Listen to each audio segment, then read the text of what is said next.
अध्याय 16 दैवी तथा आसुरी स्वभाव। भगवान ने कहा, हे भरतपुत्र, निर्भयता, आत्मशुद्धि, आध्यात्मिक ज्ञान का अनुशीलन, दान, आत्मसंयम, यज्ञपरायणता, वेदाध्ययन, तपस्या, सरलता, अहिंसा, सत्यता, क्रोध विहीनता, त्याग, शांति, छिद्रान्वेषण में अरुचि, समस्त जीवों पर करुणा, लोभ विहीनता, भद्रता, लज्जा, संकल्प, तेज, क्षमा, धैर्य, पवित्रता, ईर्ष्या तथा सम्मान के अभिलाषा से मुक्ति, ये सारे दिव्य गुण हैं जो दैवी प्रकृति से संपन्न देवतुल्य पुरुषों में पाए जाते हैं। हे प्रतापुत्र, दम्भ, गर्व, अभिमान, क्रोध, कठोरता तथा ज्ञान ये आसुरी स्वभाव वाले के गुण हैं।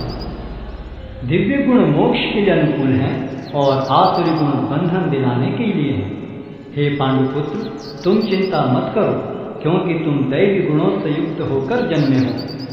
हे प्रथापुत्र, इस संसार में सृजित प्राणी दो प्रकार के हैं, दैवी तथा आसुरी। मैं पहले ही विस्तार से तुम्हें दैवी गुण बतला चुका हूँ। अब मुझसे आसुरी गुणों के विषय में सुनो।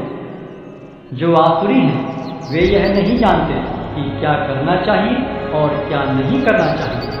उनमें न तो पवित्रता, न उचित आचरण और न ही सत्य पाया जाता है। वे कहते हैं कि यह जगत मिथ्या है, इसका कोई आधार नहीं है और इसका नियमन किसी ईश्वर द्वारा नहीं होता। उनका कहना है कि यह कामेच्छा से उत्पन्न होता है और काम के अतिरिक्त कोई अन्य कारण नहीं है। ऐसे निष्कर्षों का अनुगमन करते हुए आसुरी लोग, जिन्होंने आत्मज्ञान खो दिया है और जो बुद्धिहीन हैं, ऐसे अनुपयोगी एवं भयावह कार्यों में प्रवृत्त होते हैं जो संसार का विनाश करने के लिए होता है। कभी न संतुष्ट होने वाले काम का आश्रय लेकर तथा गर्व के मद एवं मिथ्या प्रतिष्ठा में डूबे हुए आसुरी लोग इस तरह मोहग्रस्त होकर सदैव क्षणभंगुर वस्तुओं के द्वारा अपवित्र कर्म का व्रत लिए रहते हैं। उनका विश्वास है कि इंद्रियों की तुष्टि ही मानव सभ्यता की मूल आवश्यकता है। इस प्रकार मरण काल तक उनको अपार चिंता होती रहती है। वे लाखों इच्छाओं के जाल में बंधकर तथा काम और क्रोध में लीन होकर इंद्रिय तृप्ति के लिए अवैध ढंग से धन संग्रह करते हैं। आसुरी व्यक्ति सोचता है, आज मेरे पास इतना धन है और अपनी योजनाओं से मैं और अधिक धन कमाऊंगा। इस समय मेरे पास इतना है, किंतु भविष्य में यह बढ़कर और अधिक हो जाएगा।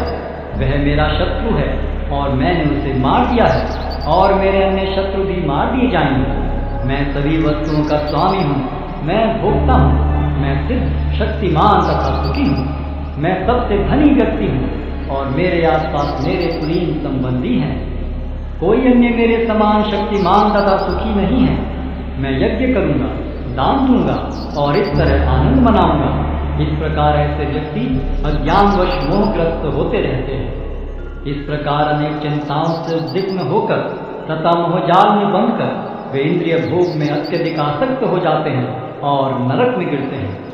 अपने को श्रेष्ठ मानने वाले तथा सदैव घमंड करने वाले, संपत्ति तथा मिथ्या प्रतिष्ठा से मोहग्रस्त लोग किसी विधि विधान का पालन न करते हुए कभी कभी नाम मात्र के लिए बड़े ही गर्व के साथ यज्ञ करते हैं। मिथ्या अहंकार, बल, दर्प, काम तथा क्रोध से मोहित होकर आसुरी व्यक्ति अपने शरीर में तथा अन्यों के शरीर में स्थित भगवान से ईर्ष्या और वास्तविक धर्म की निंदा करने लगते हैं। जो लोग ईर्ष्यालु तथा क्रूर हैं और नराधम हैं, उन्हें मैं निरंतर विभिन्न आसुरी योनियों में भव सागर में डालता रहता हूँ। हे कुंती पुत्र, ऐसे व्यक्ति आसुरी योनि में बारंबार जन्म ग्रहण करते हुए कभी भी मुझ तक पहुँच नहीं पाते। वे धीरे धीरे अत्यंत अधम गति को प्राप्त होते हैं। इस नरक के 3 द्वार हैं, काम, क्रोध तथा लोभ। प्रत्येक बुद्धिमान व्यक्ति को चाहिए कि इन्हें त्याग दे, क्योंकि इनसे आत्मा का पतन होता है। हे कुंती पुत्र, जो व्यक्ति इन तीनों नरक द्वारों से बच पाता है, वह आत्म साक्षात्कार के लिए कल्याणकारी कार्य करता है और इस प्रकार क्रमशः परम गति को प्राप्त होता है। जो शास्त्रों के आदेशों की अवहेलना करता है और मनमाने ढंग से कार्य करता है, उसे न तो सिद्धि, न सुख, न ही परम गति की प्राप्ति हो पाती है।